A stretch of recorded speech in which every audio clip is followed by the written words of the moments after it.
Yobo sola na mapata. Yobo sola na wera. Wera na sezando kite. O sola na ndereni.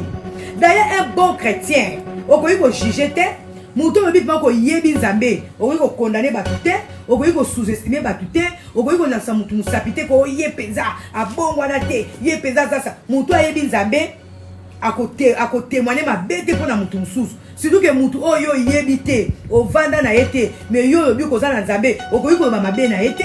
Okoyi ko pesa epe faux témoignage te ke ye penza za na nzambe te ke ye penza za mutu satana yo oyebi nzambe mozana pona ko pesa ba faux témoignage ko juger ba na ngako kutango zo ba ke o mampata koko te atende na momande na te akasuma kasi parce que na yebi vérité na découvrir vérité na kati na bible na découvrir ba qualité o ezo permettre nga na te aluba na nzambe yango na sala kango ye penza avant na ndima ya te yanga il faut na mobile na comme pasteur ba esi biso ke mwana nzambe nyoso ka fa benga ma pasteur mwana nzambe nyoso ka fa benga ma prophète ezali na ba façon ebele ba catégorie ebele ya kosaela nzambe mususu abenga na sala nzambe azala pasteur te asomba kaka ba bible akabila bato mususu kaka alesa ne kaka bato mususu kaka akabila azosala l'évangélisation parce que belé pe basimba la bible ndenga na simbi boy mais bakabara te bayebi kolia na batu te mais mutu ateyaka te ndenga na zoteya boy azosala makambo wana sikoyo mutu abongo tobenga eza païen non. Donc ce que tout le monde mutu quand même azoteya de la part de Nzambe c'est que azali revêti la puissance, c'est que à comprendre qui est Jésus dans sa vie, à comprendre nini oyo nzamba sana bomo inaye azana tangu te azela ba pesa ye ordre pour abanda ko témoigner Jésus qui de Nazareth. Tout ça na batoko ba bango baza ba païen, bango baza ba païen, na kolia na bango te boy mais tout ça ko luka pe kaka influence ya ba païen wana.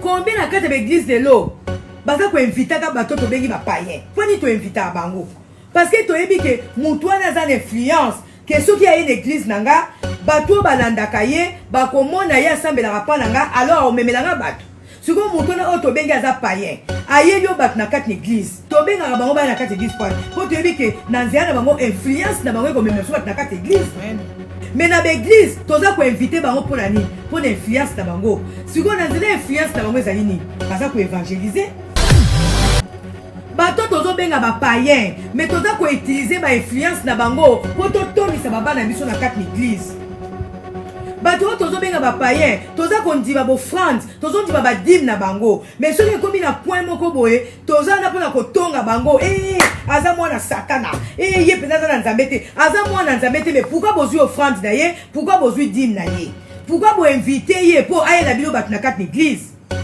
parce que aza païen. Mutu msa kozane pasteur te mais ayebi nzambe abangaka nzambe pe a gagné ba âme ayebi na parce que ko évangéliser zali ko ramener peuple de Dieu au baza libanda ya nzambe baya na kati na nzambe aza païen oui tondimi mais ko église etonda po batu ba yeba église na yo to po batu ba yeba yo oza na besoin ya païen wana mais pourquoi tu critiquer la fin que non baza ba pagan parce que bango d'influence na bango to ça que batu ba na kati église mutu mususu asambela na nzambe te ou bien que dans l'église te mais le fait que amoni leader na ye amoni na kati église akoba ngapi na okene église wana aye na église wana pour frère en Christ était mtake ko gagner ye aye na église te pour parce que ba ke côté aye liloba mais aye na église parce que mutu moko bo nzambe a utiliser na influence na ye amema ye na kati na église ata te ye liloba na nzambe te mais du fait que aye na église tant on yebo soir na église ayoki liloba oyo ko tuta ye atikali mais nana yaki na kati église mutu o bozo bakaza païen.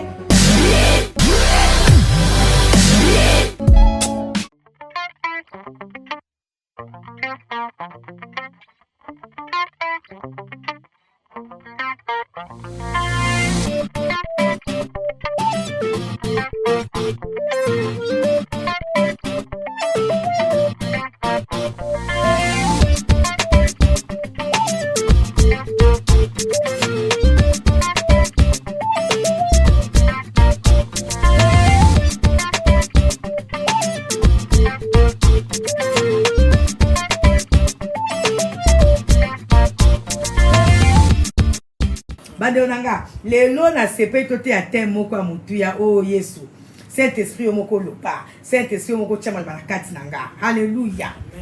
Nzamba lola mona piso. Alors thème nanga lelo ezali question. Nazo ko pesa thème ezali question. Nazo tuna awa boye.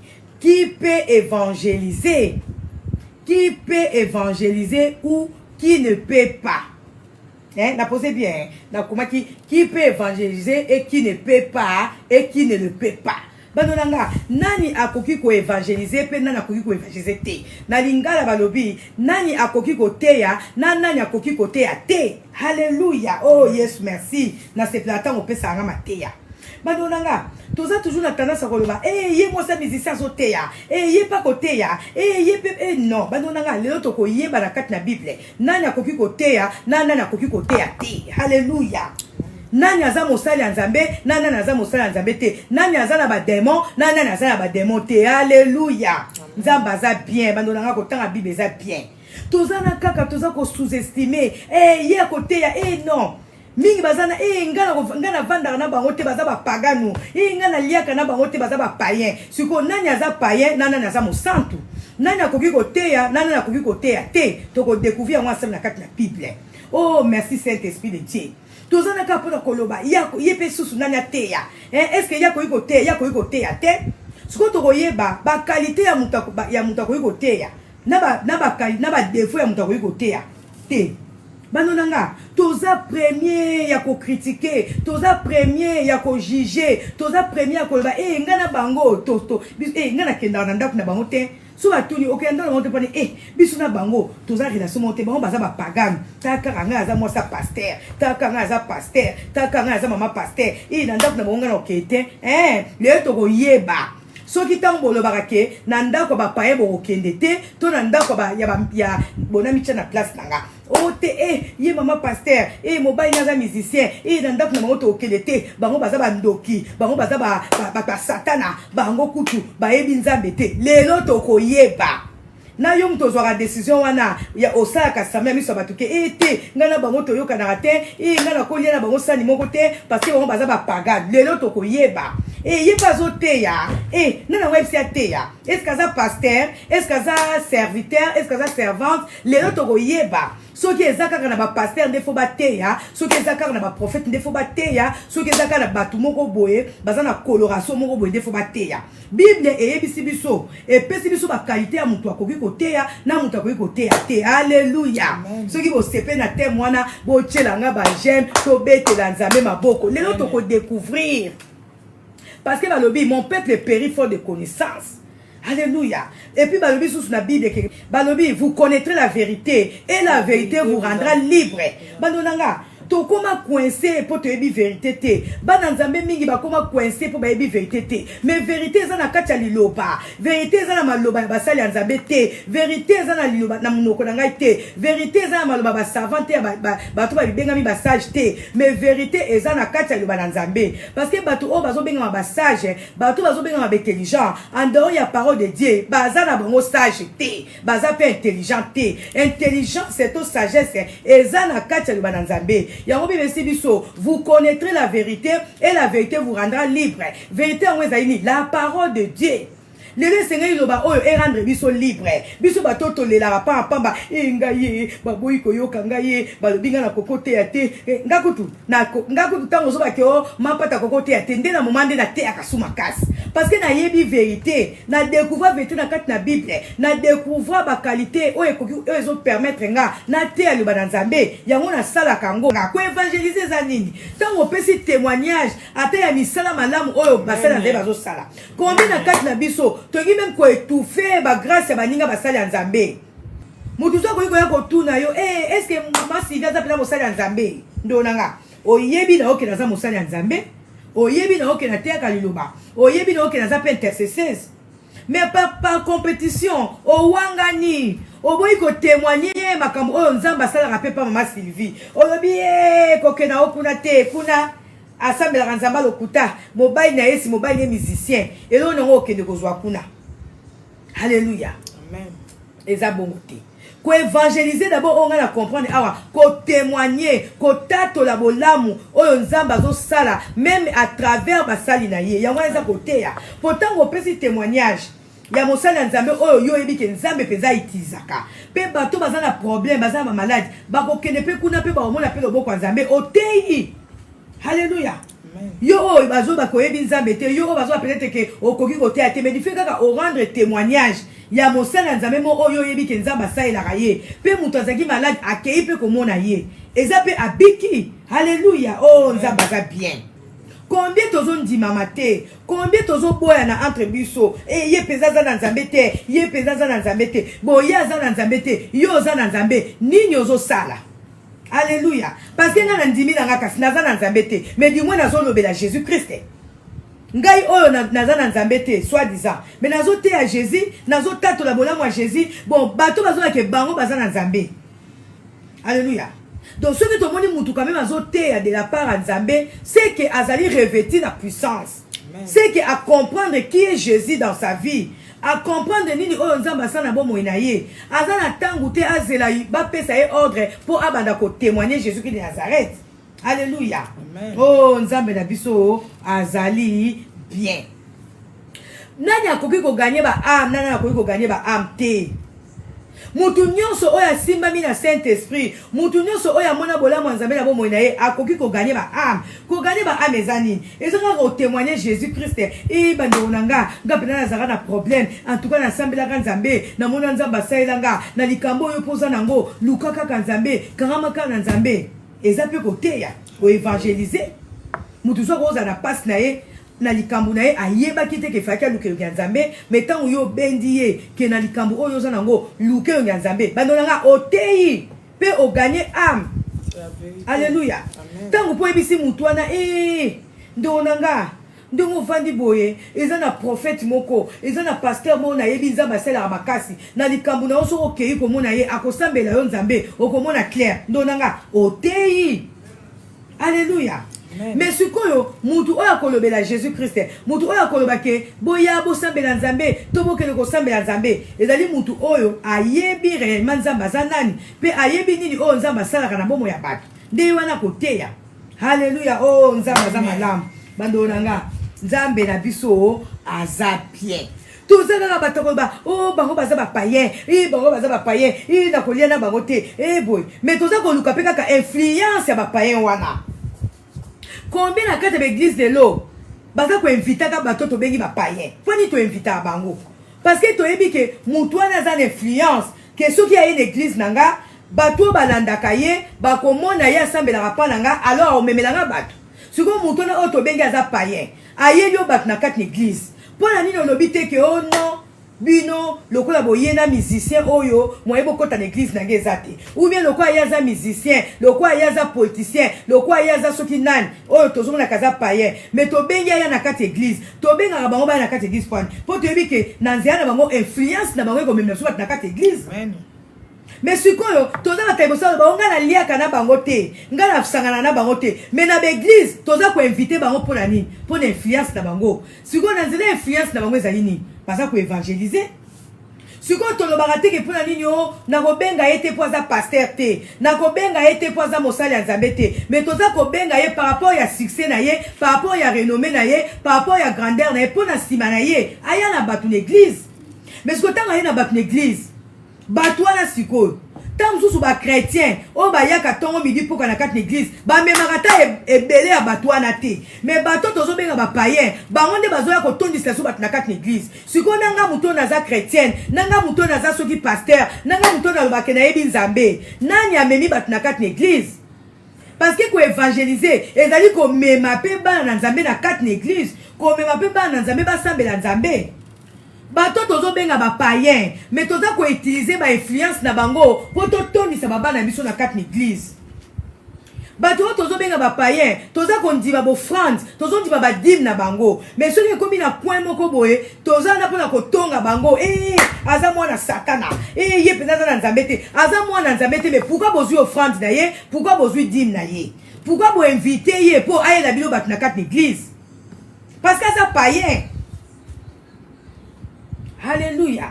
Donc tous on comprend que ko évangéliser ezana ba sorte belé mutu msa ko zane pasteur te mais ayebi nzambe abanga kanzambe pe a gagner ba âme ayebi na parce que ko évangéliser zali ko ramener peuple de Dieu o baza libanda ya nzambe baya na kati na nzambe. Alléluia. O aza mosali ya nzambe te, o ye penza aza païen oui tondimi. Mais pour église etonda, pour batu ba yeba église na yo, to pour batu ba yeba yo oza na besoin ya païen wana. Mais pourquoi tu critiques à la fin que non baza ba pagan? Parce que bango d'influence na bango to ça que batu ba na kati église, mutu so assemble na nzambe te. Ou bien que dans l'église te. Mais du fait que amoni leader na ye to mutu moko boye azali influent. Amoni na kati église akoba papa na ye église papa na sambela kuna ngapi na okene église wana. Aye église wana pour frère en Christ était mtake ko gagner ye. Aye église te pour parce que ba ke côté aye liloba. Mais aye une église parce que mutu moko bo nzambe a utilisé na influence na ye a memaye na kati l'église. Ata te ye liloba na nzambe te, mais du fait que aye une église, tant yebo so aye une église, ayoki liloba oyo ko tout aye atikali. Mais nana ya kine na kati église. Mutu o bozo bakaza paye, mais aza paye te aye bi nzambe ya une église, pe ko ya na une église, influence na ye pe ekotisi bat na kati église. Alléluia. Amen. Kaka na kovanda na bango te, na liaka na bango te, bango baza sambela kanzama lokuta. To sambela kanzama lokuta, mais ba dim na biso, bambongo na biso, eza les bienvenus pourquoi? Bambongo ba pa eza les bienvenus pourquoi? Badonanga mon peuple périt il faut des connaissances. Mais badona tozo ba ke baza ba païen, baza na besoin yonanga tote ya bango po ba ya na kati l'église. Toza kate bato kotonga, ye penza na nzambe te, ye penza avanga na ndima ya te yanga, il faut na mobile na comme pasteur. Ba esi biso ke moi na nzambe nyo soka fa benga ma pasteur. Moi na nzambe nyo soka fa benga ma prophète. Ezali na ba façon ebele, ba catégorie ebele ya kosaela nzambe. Mususu abenga na sela nzambe azala pasteur te asomba kaka ba bible akabila bato. Mususu kaka alesa ne kaka bato. Mususu kaka akabila azo sala évangélisation parce que belé pe basimba la bible ndenga na simbi boy. Mais ba kabarate ba bi ko liana bato te, mais muto ate ya te ndenga na zo te abo. Azo sala makambo wana. Siko muto abon to benga yaza païen? Non. Alléluia. Oh nzamba za bien. Koyeba Jésus Christ pe ko tato le na miso batu yango ezali nde ko évangéliser de onanga to jijara kaka te na apparence parce que esengeli ba mona na bona kati na biso ba manifestation ya Saint-Esprit. D'ailleurs un bon chrétien okoyi ko juger te muto lobi pa ko yebi nzambe okoyi ko condamner batu te okoyi ko sous-estimer batu te okoyi ko lasa mutu musapite ko ye penza abongwana te ye penza sasa muto ayebi nzambe ako témoigner ma bête pour na mutu mususu surtout que mutu oyo yebite o vanda na yete mais yo bi ko za na nzambe okoyi ko ba mabe na yete okoyi ko pesa epé faux témoignage te que ye pesa za na nzambe te que ye pesa za mutu satana yo o yebi nzambe mozana pour na ko pesa ba faux témoignage ko juger abat siko na mutu ayebi nzambe te na yo o lobi oyebi nzambe que yo za mwana nzambe nani siko za frère mwana nzambe peut-être o azo te ya te. Parce que yo ozo ba koyebi nzambe mozana pona ko juger pona ko ponaka ba catégorie ya bato c'est ba teya. Alléluia. Oh mon peuple périt fort de connaissances. Alléluia. Oh nzambe lola. Totangi na nuna na Marc 5 ba verset na chaki totangi na Marc 5 verset 19.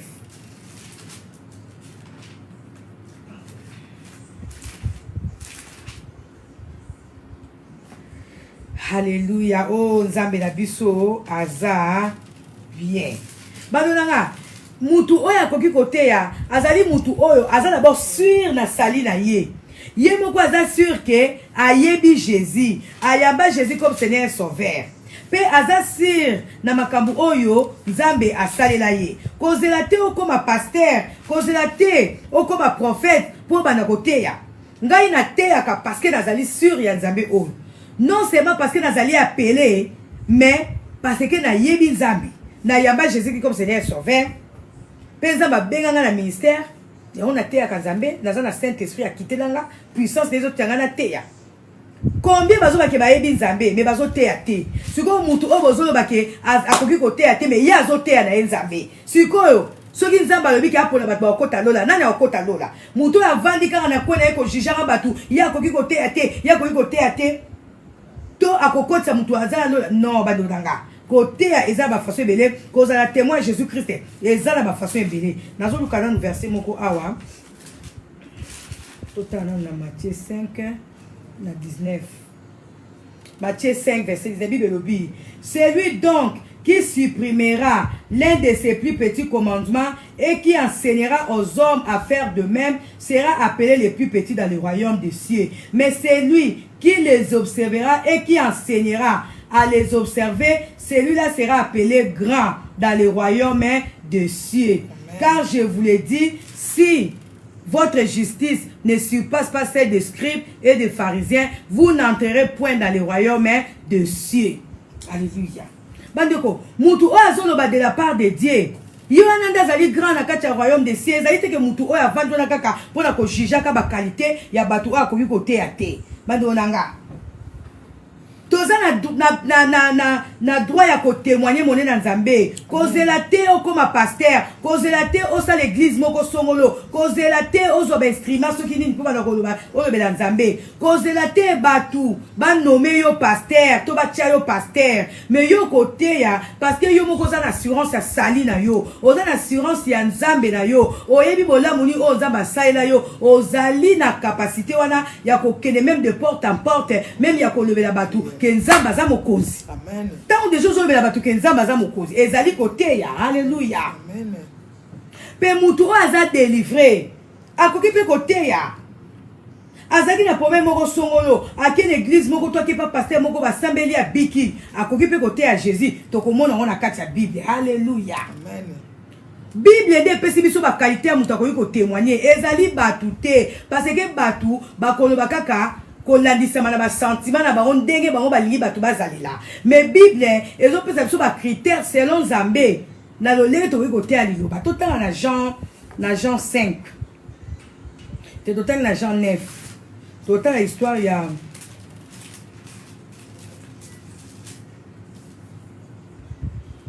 c'est toujours dans Jean 4 verset 4. To mona nani sous soit terre qui parole. Balonanga côté ya yo moko yeba Nzambe zala sur na oyo Nzamba sali yo na oyo moni na bomo na yo pe na oyo moko za nango convaincu pour na sali na yo. Alléluia, oh Nzamba za bien. Totangi na Jean 4 plutôt, na Jean 4 verset 4 Bible lobi comme il fallait qu'il passe par la Samarie, il arriva dans une ville de Samarie nommée Sichar, près du champ que Jacob avait donné à Joseph son fils. Là se trouvait le puits de Jacob. Jésus, fatigué du voyage, était assis au bord du puits. C'était environ la 6e heure. Une femme de Samarie vint puiser de l'eau. Jésus lui dit, donne-moi à boire. Alléluia. Amen. Car ses disciples étaient allés à la ville pour acheter de vivres. La femme samaritaine lui dit, comment toi qui es juif me demandes-tu à boire, à moi qui suis une femme samaritaine? Les Juifs, en effet, n'ont pas de relation avec les Samaritains. Jésus lui dit, et Jésus lui répondit, si tu connaissais les dons de Dieu qui est celui qui te dit, donne-moi à boire, tu lui aurais toi-même demandé à boire, et il t'aurait donné de l'eau vive. Amen. Seigneur, lui dit la femme, tu n'as rien pour puiser, et le puits est profond. D'où aurait-il donc cette eau vive? Est-il plus grand que notre père Jacob, qui nous a donné ses puits et qui en a bu lui-même, ainsi que ses fils et ses troupeaux? Jésus lui répondit, quiconque boit de cette eau aura encore soif. Amen. Mais celui qui boira de l'eau que je lui donnerai n'aura jamais soif. Et l'eau que je lui donnerai deviendra en lui une source d'eau qui jaillira jusque dans la vie éternelle. La femme lui dit, Seigneur, donne-moi cette eau, afin que je n'ai plus soif et que je ne vienne plus puiser ici. Va, lui dit Jésus, appelle ton mari et viens ici. La femme répondit, je n'ai point de mari. Jésus lui dit, tu as eu raison de dire, je n'ai point de mari, car tu as eu 5 maris, et celui que tu as maintenant n'est pas ton mari. En cela tu as dit vrai. Seigneur, lui dit la femme, je vois que tu es prophète. Nos pères ont adoré sur cette montagne, et vous dites, vous, que les lieux où il faut adorer est à Jérusalem. Femme, lui dit Jésus, crois-moi, l'heure vient où ce ne sera ni sur cette montagne, ni à Jérusalem que vous adorez le Père. Vous adorez ce que vous ne connaissez pas. Nous adorons ce que nous connaissons, car le salut vient des Juifs. Mais l'heure vient et elle est déjà venue, où les vrais adorateurs adoreront le Père en esprit et en vérité, car ce sont là les adorateurs que le Père demande. Dieu est esprit et il faut que ceux qui l'adorent, l'adorent en esprit et en vérité. La femme lui dit, je sais que le Messie doit venir, celui qu'on appelle Christ. Quand il sera venu, il nous annoncera toutes choses. Jésus lui dit, je le suis, moi qui te parle. Là-dessus, arrivèrent ses disciples qui furent étonnés de ce qu'il parlait avec une femme. Toutefois, aucun ne dit, que demande-t-il ou de quoi parle-t-il avec elle?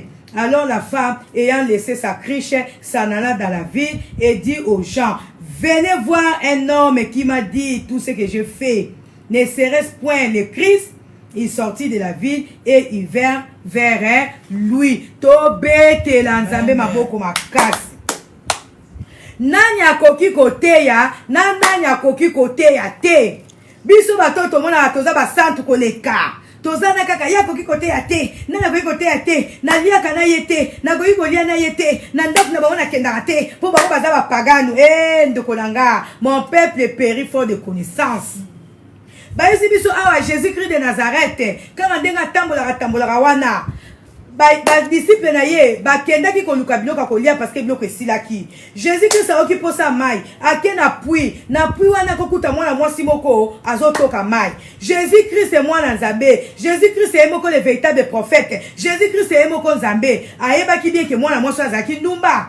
Ayeba ki bien que mwana mwasi azaki mo Samaria. Ayeba ki que mwana mwasi azaki mutu mabe païen. Mais Jésus-Christ est mwana Nzambe. Ayoki po sa mai. Est-ce que Bible est si que Jésus-Christ a tika ki mwana mwasi wana akena koluka bato ba yeba ki ye? Akena pa mwana mwasi wana alobi femme pesa nga mai na mela.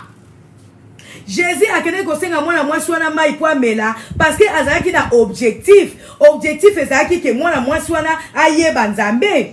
Aloba ki te ke ona ko senga mwana mwasi wana mai te parce que aza samaritain, parce que aza mopagan. Parce que Jésus ayeba ki ke mwana mwasi wana mobali oya tika ki na ndako azali mobali na ete. Jésus-Christ a qui état spirituel, pe état civil et moi siwana. Ake asenga ki ema ya komela. Aloba ki te ko nga na Jésus, il faut na pona batumba ko pesa nga mai. Alobi na moi sona pesa nga mai. Moi sona yemo kaka alobi oh. Alobi me yo na biso na bino toyoka na te komo ko se nga mai. Jésus-Christ a sori na moi swana. Alobi na ye pesa nga mai na mela. Moi sona badi ko discuter Jésus alobi soko yeba ki mutu azo senga yo mai okoki ko discuter même pas. Amen. Sikoyo tema Jésus-Christ azwa ki sona mwana mwasi wana makambo bade ko bela mwana mwasi wana ezalaki ba vérité mwana mwasi wana molimo wa Nzambe ezalaki na kati ya Jésus-Christ et convaincre ye alobi est-ce que ça prophète otokaki ta koya parce que Jésus tina suka ngwa yebisi alobi kende ko bengela nga mobali na yo. Mwasi wana amona ki molimo wa Nzambe na kati ya Jésus ndonanga akoyepe koloba ou bien nazana mobile te bien nazana mobile mais le quoi puissance à Saint-Esprit ezaki na kati ya Jésus-Christ de Nazareth mwana mwasi wana mbala moko moko a céder puissance à Saint-Esprit et lobi si est vérité et lobi te nazana mobile te alléluia amen ezaki puissance à Saint-Esprit ezaki na kati ya Jésus. Et de convaincre qui moi soit du péché parce que c'est le Saint-Esprit qui nous convainc du péché. Moi soit nazaki devant mon tour azaki rempli na Saint-Esprit. Azaki convaincu que azaki devant un véritable prophète. Azaki convaincu que azaki devant moi Nzambe. Balobi tellement le mec qui m'a fait. Ce qu'on va disciple ba ute ko lukabilo kako ya kolia. Ba ye ba kuti Jésus-Christ azo swana moi swana parce que moi swana na mboka na ye azaki déjà na réputation ya mabe.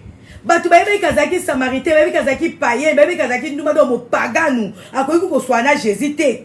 Mais ba disciple bayeba moni mo amosa zo swana Jésus. Oye ba tout na pe Jésus. Yango Jésus, c'est que Yesu pengui, ozo swana mo se ndumba. Yesu moni ko sarabiso au moins biso to tu ko kabilo ko lia, de to ko kuta ona mo se ndumba.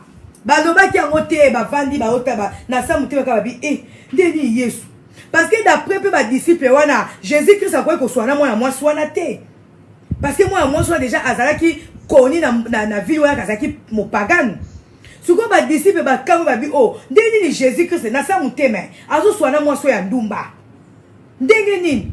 Alléluia. Amen. Et ce qui va en cas mutu. Ce qui est na moi na biso lelo. Yo bo sola na mapata. Yo bo sola na wera. Wera na sezando kite. O sola na ndeni. Mais ba disciple ba kamwe ka ba bindeni Jésus Christ azo soana mwana mwasi oyo. Est-ce que Jésus Christ ayebite ke mwana mwasi oyo aza mo pagano? Bandonanga. Jésus Christ ayebite ke mwana mwasi azaki ndumba. Jésus Christ ayebite ke mwana mwasi azaki mo pagano.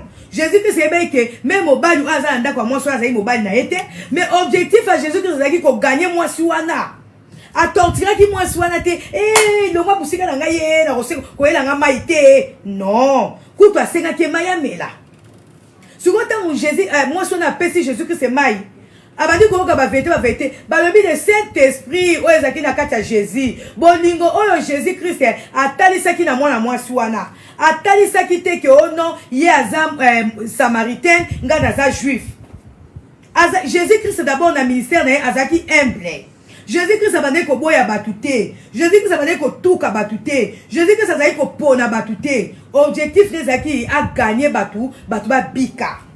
Combien tozo ba ke toza bana nzambe combien tozo ba ke toza ba sala nzambe mais tozo pona batu ko sola na bango tozo pona batu ya ko vanda na bango tozo pona batu ko lia na bango nga na ko lia na bango te ngai na ko kena ndaku na bango te parce que baza ba pagano.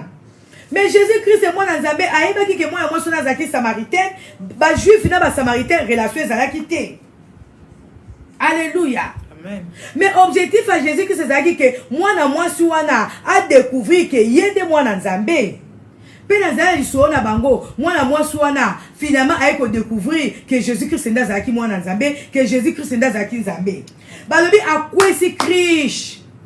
Muto atinda ki était atiki Krishna ya kwa ya kei na mboka Jésus Christ abina ye kende ko bengela nga mobali na yo abinga na za mobali te tema Jésus Christ azaki rempli na Saint-Esprit moli bo santu et convainc moi sona ke azamu tabasumu awanga ni habité na za mobali te tema Saint-Esprit azaki na kati ya Jésus et convainc moi sona kimi mbangu na mboka aki boya na moni mutwe na moni prophète moko alobeli nga vinanga alobeli nga makamnanga.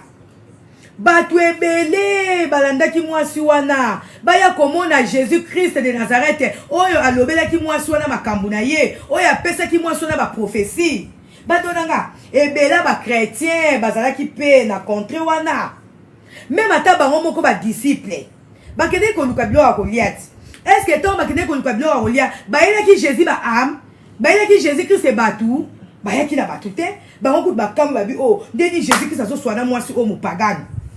Na moi na biso lelo na kuti pasteur sazo swana mwasi wana na kuti prophète na mwasi wana lisolo bango mibale c'est que prophète kaka kwei kaka combien tozo lopa kaka batu o bayebi Nzambe kaka batu tozo benga bana Nzambe il suffit ka kuta prophète na bango to pasteur na bango na mwasi moko lisolo na coin na kanga ki bango mibale bazo solo la mais boyebi te tam so zo gagner ye na façon mususu azo gagner ye azo te ye Bible te mais makabazo lo bana peut-être ko senga ki mutwa na bongwama évidemment pe le na kati église basala nzeba ko ben pidik oyo pe bazo karaba ona bana na basi na kati église bazali mais oyo pe bazo tel bana nzambe na kati solo bazali ba disciple na balobi ye bas esu bo amte babi mais deni Jésus Christ biso ke ko lukabilo akolia deni su te ko kuta ina mwaso andumba ko azai mwaso andumba babi se ke Yesu kaka pengui.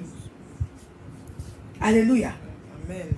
Mwaso wana tema yoka ki ba vérité balobi akwesi Krish akimba na ville boya ko itala boya ko mona na kutena mutu moka lobeli nga vinanga balobi batu ebele ba bimaki na mboka baye ko mona Jésus Christ baye ko yoka boye sanga siko mwasi wana soki to tenge na Bible awa badia zaki païenne azaki samaritaine mais ye mutakene ko benga ebele abatu na influence na ye na oya yokaki na oya monaki objectif à Jésus Christ azaki moi soana a découvrir a yeba ke yazaki nzambe pe na sima na eta oya ko bika andima ke wana Jésus pe ke ko benga bato mutu akoma kaka dikubo ete mosala nzambe il faut yo te aye yo mutu oyo oza na nzambe yo mutu oyo lobi ke yo za mosantu mais te ya bato baza ba pagano ba ya pa nzambe mais soki yo mo komi suko ba ya za mo pagano we na kovanda na yete na kolia na yete oh ndeko nanga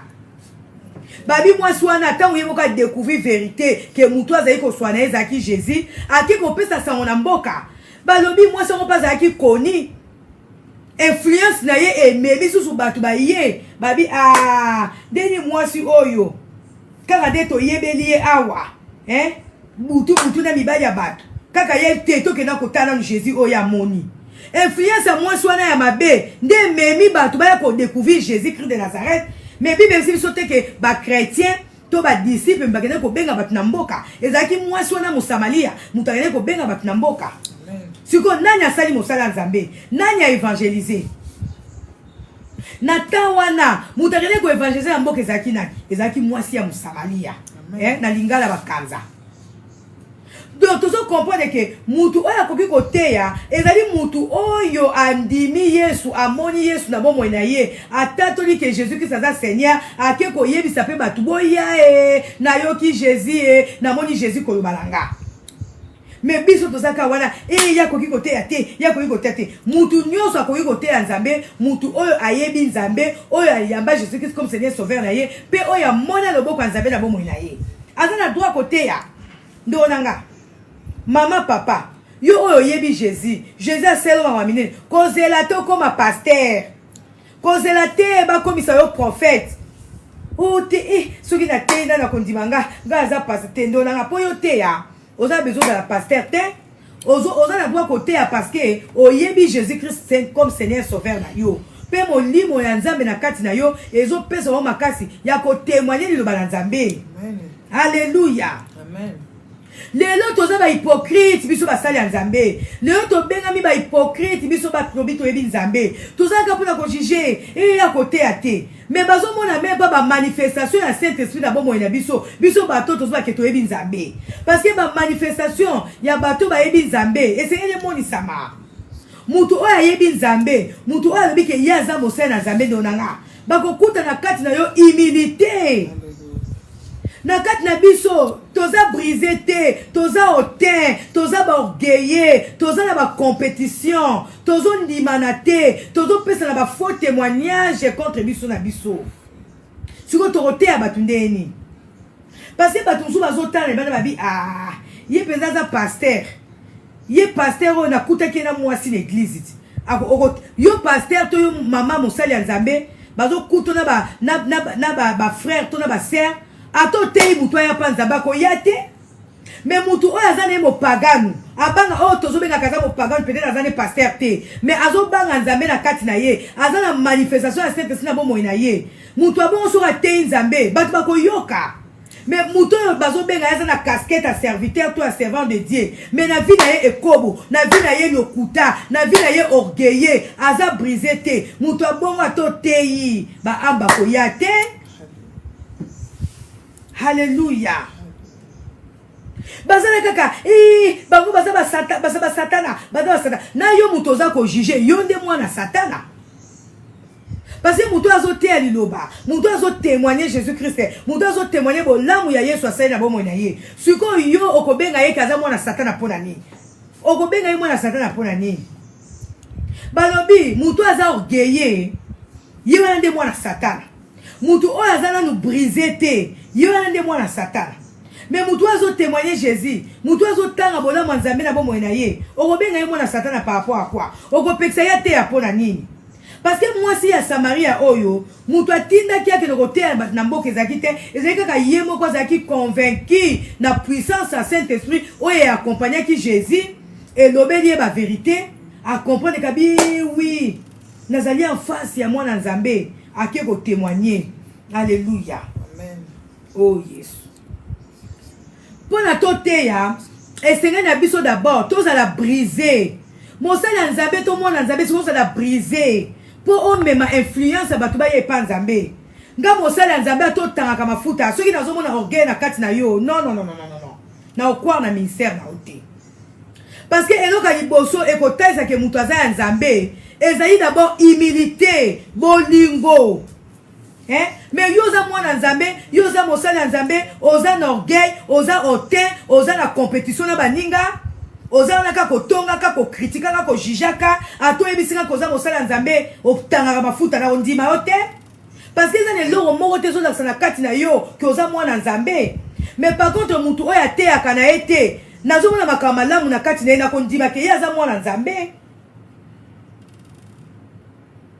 balobi awa koevangelize ata kokaba oyo eza evangelisation tozalaka toza koteya bible tokoki koteya bible ntongo midi pokwa mais nini bazokuta na bavi na biso nini bazokuta na bandako na biso na ndako na yo bato baliaka na ndako na yo bato bamelaka ta mai ozalaka koteyaka bible ntongo midi pokwa baretraite ere nyonso bajeune ere nyonso mais oyebi nde bapesaka bato fufu te oyebi nde batunaka mutu to kolia nini sikoyo mutu ateyaka na ye te ma aza na susi kame bato balia aza na susi kame bato bamela mai na ndako na ye yo sikoyo kolobani ke mutu wana aza mopagano o te non eza mpe na basi ya bapaster ebele baza brise te mais basi ya bamusicien basi ya bato tozobenga bapayen baza brise alléluia mutu so akozala mwasi ya payen nde tolobaka mobali ne aza mopagano mais soki okende na ndako na ye otali akei obi o me ngai naza ya nzambe me ye aza na nzambe te me tala ndenge ayambi nga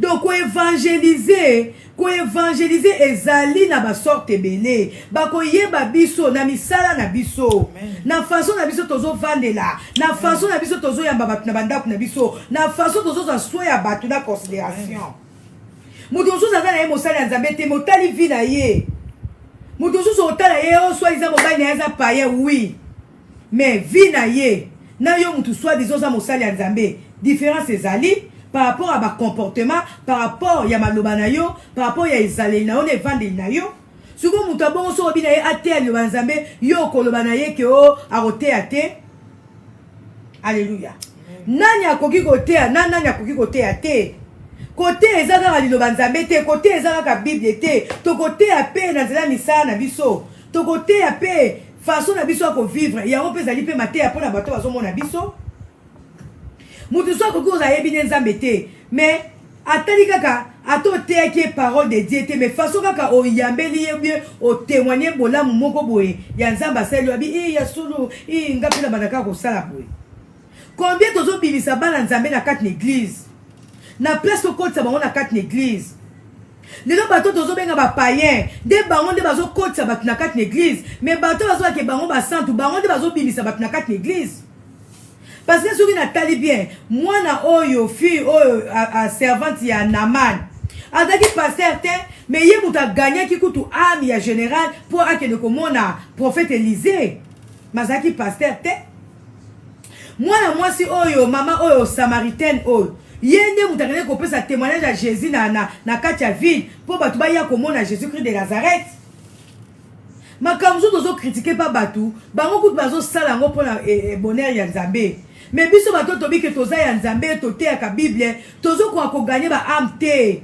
tozokoka kosala bolamu te na miso ya bato au contraire na bacomportement na biso bato bazoboya kosambela nzambe atali kaka alobi nani oyo mpaza mwana nzambe batika biso tovanda combien bazoboya koya kosambela mpona bacomportement na biso combien bazoboya kosambela nzambe bazokuta ekobo na kati na biso bazokuta escroquerie na kati na biso bazokuta bacompétition na kati na biso tokobenga bato baya kosambela nde nini mais tozana kaka bango bakokoteya te bango bakokoteya te bato oyo tozobaki bakoki koteya te bazokuta bango bazosala malamu oyo tozobaki bango nde bakoki koteya tozokuta bango bazosala makambo mabe halleluya nzambe aza bien nani akoki koteya nani akoki koteya te tango déjà ozopona bacritère obi ye mpenza mobali na ye nono mobali na aza satana yo monaki esika mobali na azali satana tango yo déjà ozobaki mobali na aza satana déjà yo nde opéché halleluya tango tozomela bafaux témoignage ya bato yo mosala nzambe ozomema faux témoignage ya soi-disant mwana nzambe mosusu yo oza serviteur te oza servante te. Alléluia. Amen. Balobi esenge na biso toteya mutu akoki koteya mutu aza brisé. Même ata obengai mosala ya nzambe so oza brisé te koteya te parce que oteya bato kaka orgueil parce que on donne que ce qu'on a.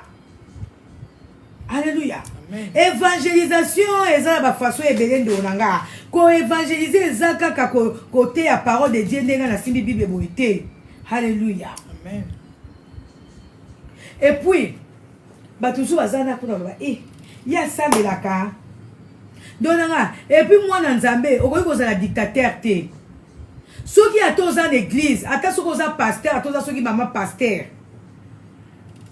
ngai nasepelaka ngai na ministère na nga ata soki bandeko na nga bazoya kosambela epa na nga te mais du moins bayebi ke yaya aza mosali ya nzambe mpo na ngai nde bango bayebi nzambe. Linga libota na yo bayeba nzambe na nzela na yo koimpose bango te bayaka kaka kosambela pa na yo non. Soki deja oyoki ke ata leki na yo ata yaya na yo azosambela na église mosusu oyebi nzambe merci parce que balandi influence na yo. Nga na pambola nzambe lelo baleki na nga mutu na mutu na kwena ya koma koluka nzambe na ndenge na ye. Mutu na mutu meme atata mosusu basali ya nzambe oyo nga nalakisa bango lelo bakoma mpe koencadre bango parce que bamona nga yaya na bango na basali ya nzambe wana. Parce que na kati ya ndako na nga bamona nga ndenge na yambaka basali ya nzambe bamona nga ndenge nasambelaka bango mpe na bandako na bango bakomi kobenga basali ya nzambe bakomi mpe kaka kozongela basali ya nzambe wana parce que nga nalakisaki bango nzambe.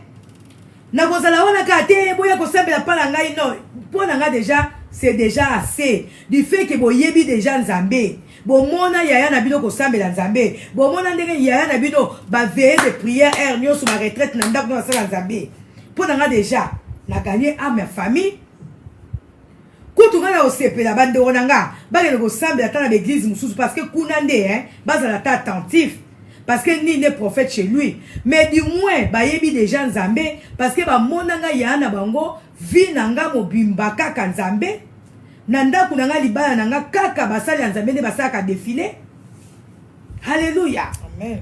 Naza na te mpona dicté bandeko na nga ke foka boya kosambela mpa na nga non mpo na nga déjà nasali essentiel nalakisi bango nzela nzambe difeke bazokendaka kolukaka bapaster basambela mpo na bango eza déjà bien na gagné déjà à ma famille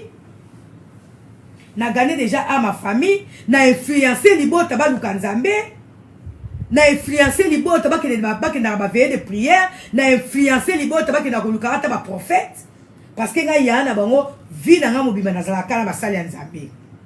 Soki nazaki yaya moko ya bisimba to yaya moko nayebaki nzambe te baleki na nga mpe bange bayeba nzambe te me bakopie nga ata bazoya kosambela na miapi te me du moins bayeba nzambe na nzela ya ngai yaya na bango et puis ezosala nga plaisir ke baleki na nga mutu na mutu azokende koluka kosambela. Alléluia.